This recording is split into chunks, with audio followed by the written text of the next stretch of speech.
یہ قصہ ایک لالچی کسان اور سونے کے بیج کا ہے۔ ایک چھوٹے سے گاؤں میں ایک کسان رہتا تھا۔ وہ بڑا محنتی تھا مگر تھوڑا سا لالچی بھی تھا۔ ایک دن وہ کھیت میں کام کر رہا ہوتا ہے کہ اچانک اسے مٹی میں سے ایک چمکتا ہوا بیج ملا۔ وہ حیران ہو کر بولا، یہ بیج تو عام نہیں لگتا۔ اسی وقت ایک بوڑھا آدمی وہاں سے گزر کر بولتا ہے، یہ جادوئی بیج ہے، اگر اسے بو گے تو تمہیں سونا ملے گا۔ کسان کی آنکھوں میں چمک اٹھی۔ اس نے فوراً یہ بیج زمین میں بو دیا۔ کچھ ہی دیر میں زمین ہلنے لگی اور ایک پودا نکلا، پھر درخت بنا اور اس پر سونے کے پھل لگ گئے۔ اس نے سوچا، اگر اسی درخت میں سے اتنا سونا مل رہا ہے، اگر میں 10 اور لگا دوں تو پھر تو میں پورا امیر بن جاؤں گا۔ وہ فوراً شہر گیا، اپنی ساری جمع پونجی سے زمین خریدی اور زیادہ بیج خریدے۔ پھر وہ دن رات ایک ہی کام کرتا رہا، مزید بیج، مزید سونا، مزید دولت۔ کسان نے بار بار اسی جگہ کھودنا شروع کیا۔ کچھ دن بعد زمین دوبارہ ہلنے لگی۔ کچھ عجیب سا ہوا، درخت تو اگا مگر اس کے پتے سیاہ تھے اور پھل بھی عجیب لگ رہے تھے۔ کسان نے ایک پھل توڑا، جیسے ہی اس نے ہاتھ لگایا پھل سونے کا نہیں بلکہ پتھر کا بن گیا۔ وہ گھبرا گیا، یہ کیا ہو گیا ہے؟ آہستہ آہستہ مسئلہ اور بڑھتا چلا گیا۔ سارے درختوں کے پھل پتھر بننے لگے اور پھر زمین بھی سخت ہونے لگی۔ اس کی ساری زمین بنجر ہونے لگی۔ کسان بڑا پریشان ہوا، رونے کی سی حالت ہوئی تھی۔ اس کی ساری محنت ضائع ہو گئی تھی۔ اب کسان کے پاس نہ سونا بچا تھا، نہ اچھی زمین تھی اور نہ ہی کوئی حل۔ کسان زمین کے بیچ کھڑا تھا، ہر طرف سوکھی مٹی، ٹوٹے ہوئے درخت تھے۔ وہ آہستہ سے بولا، میں نے یہ کیا کر دیا؟ اب اس کے پاس نہ سونا تھا، نہ پیسے تھے، نہ اچھی زمین تھی۔ اچانک وہی بوڑھا آدمی دوبارہ ظاہر ہوا۔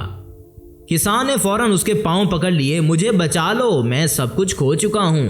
بوڑھے آدمی نے سکون سے کہا، میں نے تمہیں ایک بیج دیا تھا امتحان کے لیے۔ کسان حیران ہوا، امتحان؟ وہ بولا، تمہیں شکر گزار ہونا تھا۔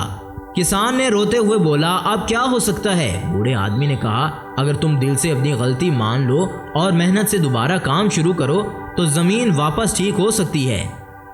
کسان نے اس بار سچے دل سے فیصلہ کر لیا، اب میں لالچ نہیں کروں گا، بس محنت کروں گا۔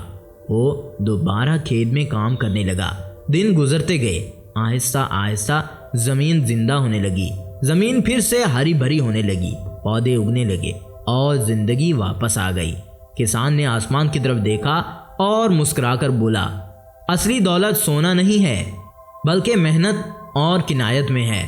پہلے جو بنجر زمین تھی اب ہرے بھرے درخت میں شامل ہو، اب ہری بھری فصل میں تبدیل ہو گئی تھی۔ کسان بہت ہی زیادہ خوش تھا۔ اب وہ روزانہ صبح سویرے آتا، اپنی زمین کی دیکھ بھال کرتا، فصل کو اچھے سے دیکھتا۔ اگر کبھی ضرورت پڑتی تو بیلوں کی مدد سے زمین میں ہل چلاتا اور خوب فصل کی دیکھ بھال کرتا۔ کبھی اسے خوبصورت موسم میں پانی لگاتا۔ آخر کار اس کی محنت رنگ لاتی ہے۔ اسے گندم کی فصل اس بار شاندار سونے کی شکل میں ملتی ہے۔ اب وہ پہلے سے کہیں بہتر حالات میں تھا۔ اس کی زندگی خوب بدل چکی ہوتی ہے۔ اب اس نے عہد کر لیا تھا کہ کبھی وہ لالچ نہیں کرے گا اور ہمیشہ سکون کی زندگی گزارے گا۔ ایک دن وہ بیٹھا اپنی فصلوں کے بیچ سوچ رہا ہوتا ہے۔ اسی دوران وہی بوڑھا شخص نمودار ہوتا ہے اور کہتا ہے، اے انسان، میں نے تمہیں کہا تھا نا، اب لالچ نہ کرنا۔ دیکھو، تم نے اپنی زندگی خوبصورت گزار لی اور یہ فصل تمہارے لیے برکت بنے گی۔ اس دن کے بعد اس کے ذہن میں خیال آیا کہ میں محنت اور بھی زیادہ کر دوں گا۔ لالچ نہیں، محنت سے برکت ہوتی ہے۔ لالچ ہمیشہ نقصان دیتا ہے، صبر اور محنت ہی اصل کامیابی ہے۔ تو آپ کو یہ قصہ کیسا لگا؟ اگر اچھا لگے تو چینل کو سبسکرائب کیجئے۔ اگلی ویڈیو تک انتظار کیجئے۔ شکریہ۔